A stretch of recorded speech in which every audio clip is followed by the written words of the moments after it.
আমি ওই মুসলিম থেকে মুক্ত যে যারা মুশরিকদের সাথে অবস্থান করে ইচ্ছাকৃতভাবে। এখন বলতে পারে আমাদের বাইরেতে ভারতে আছে, এইটা তো হচ্ছে বাধ্য, তারা ইচ্ছা করে তো আসতে পারতেছে না, তাদের তো কোনো যাওয়ার জায়গা নেই, তারা ওখানে তাদের জন্ম হয়েছে, তারা ওখানে বড় হয়েছে। কিন্তু অন্য কোথাও যাওয়ার জায়গা থাকলে ইমান যদি কোনো তাদের বাস্তবায়ন করতে সুবিধা হচ্ছে, তাহলে অবশ্যই তাদেরকে হিজরত করতে হবে, বাধ্যতামূলক হিজরত করতে হবে। কিন্তু যদি ইমান নিয়ে থাকতে পারে সেখানে থাকবে।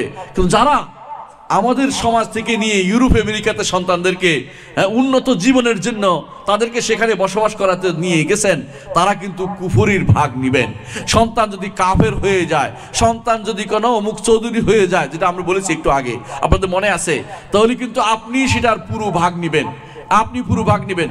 এখন বলতে পারেন দেশে খারাপ হলে আপনি ভাগ নিবেন না, কারণ আপনি তো অন্যায়ের পথে নিয়ে যান নাই, এটা মুসলিম দেশে রেখে গেছেন, এখানে খারাপ হলে আপনার গুনাহ হবে না। কিন্তু আপনি যদি ওই দেশে রেখে যান, সেটা কাফেরের দেশ, সেখানে সে যা করবে এর জন্য আপনি গুনাহগার হবেন। যত অন্যায় করবে, নারীর দিকে তাকাইলেও আপনি গুনাহগার হবেন, সে যদি কোনো নারীর দিকে তাকায় সেটা আপনি গুনাহগার হবেন। ওই সমস্ত দেশে মানুষে আল্লাহর শরিয়া মোতাবেক তাদের ফরজও বন্টন করতে পারে না। ওখানে নিয়ম হচ্ছে সন্তান আল্লাহ শরীয়ত বর্ণনা করতে পারবেন না, উইল করে যেতে হবে।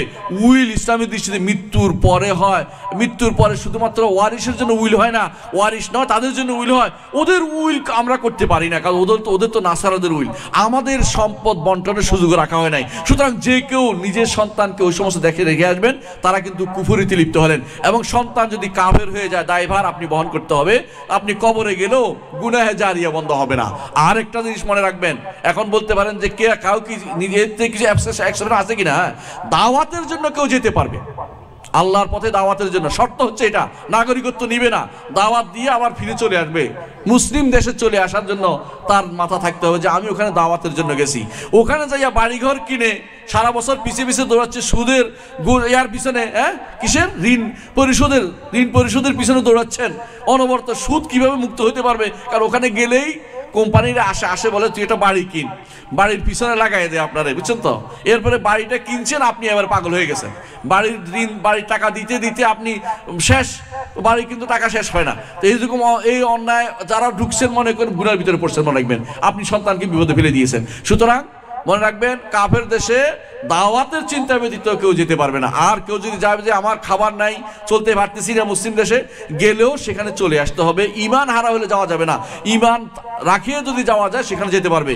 এমন দেশে যাওয়া যাবে না যে দেশে সালাত আদায় করা যায় না, এমন দেশে যাওয়া যাবে না যেখানে জুমা আদায় করা যায় না, এমন দেশে যাওয়া যায় না যে দেশে জামাত, যে আজান শোনা যায় না, সে দেশে অবস্থান করা জায়েজ নাই।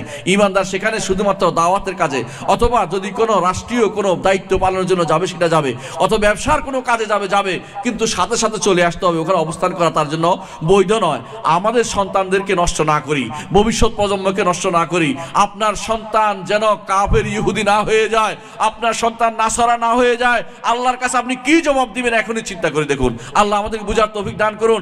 মনে রাখবেন, সাহাবায়ে কেরাম আপনার মতো সম্পদ ছিল না, কিন্তু তারা মদিনাকে আঁকড়ে ছিলেন। তাদের সম্পদ ছিল 2 মাস, তাদের চুলায় আগুন জ্বলতো না মাসের পর মাস, কিন্তু তারা কখনো সন্তানের ভবিষ্যৎ এই চিন্তা ভাবনা অমুক কথা বলে তাদেরকে কাফের দেশে রেখে আসে নাই। আপনি আপনার সন্তানের ভবিষ্যৎ মনে করে কাফের দেশে রেখে আসছেন, আপনার সন্তানকে আপনি হারিয়েছেন, আপনার সন্তানকে আপনি শেষ করে দিচ্ছেন, আপনার ভবিষ্যৎ প্রজন্মকে আপনি নষ্ট করছেন। আল্লাহর কাছে এর জন্য জবাবদিহি করতে হবে। আকুলু কওলি হাযা আস্তাগফিরুল্লাহ লি ওয়া লাকুম আল্লাহুম্মা ইগফির লানা আজমাইন। দোয়াটা করে সর্বশেষে কি, সুবহানাকাল্লাহু ওয়া বিহামদিকা আশহাদু আল্লা ইলাহা ইল্লা আনতা আস্তাগফিরুকা ওয়া আতুবু ইলাইক। আসসালামু আলাইকুম ওয়া রাহমাতুল্লাহি ওয়া বারাকাতুহু। আমাদের ভাই ওয়াজ করবেন ইনশাআল্লাহ, আছে আমাদের শামীম ভাই আছে, উনি আসবেন। আল্লাহ আপনাদের বসার তৌফিক দান করুন। বসবেন, যাবেন না ইনশাআল্লাহ।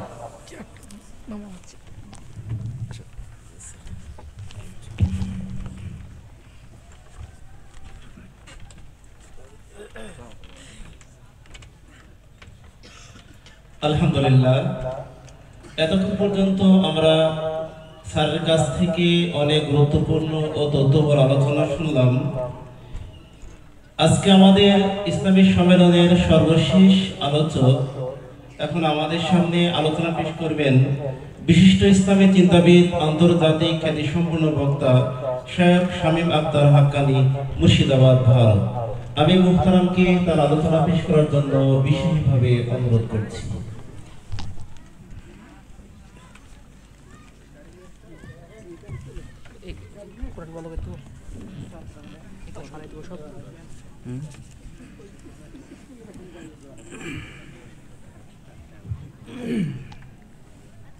ঠিক আছে না? ঠিক আছে। হালকা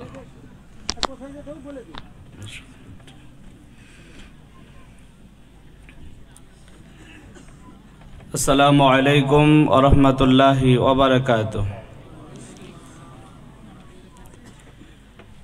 ইন্নাল হামদালিল্লাহি নাহমাদুহু ওয়া নাস্তাঈনুহু ওয়া নাস্তাগফিরুহু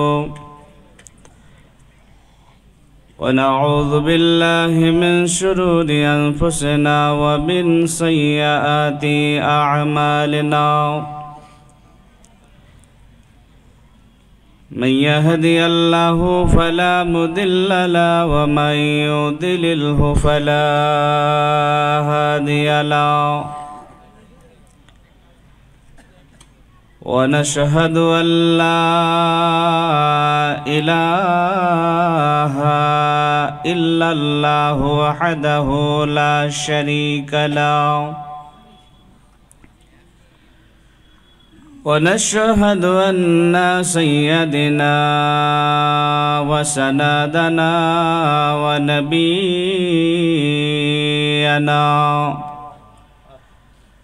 ومولانا محمدا عبده ورسوله.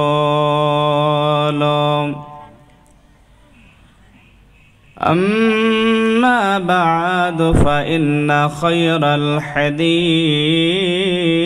كتاب الله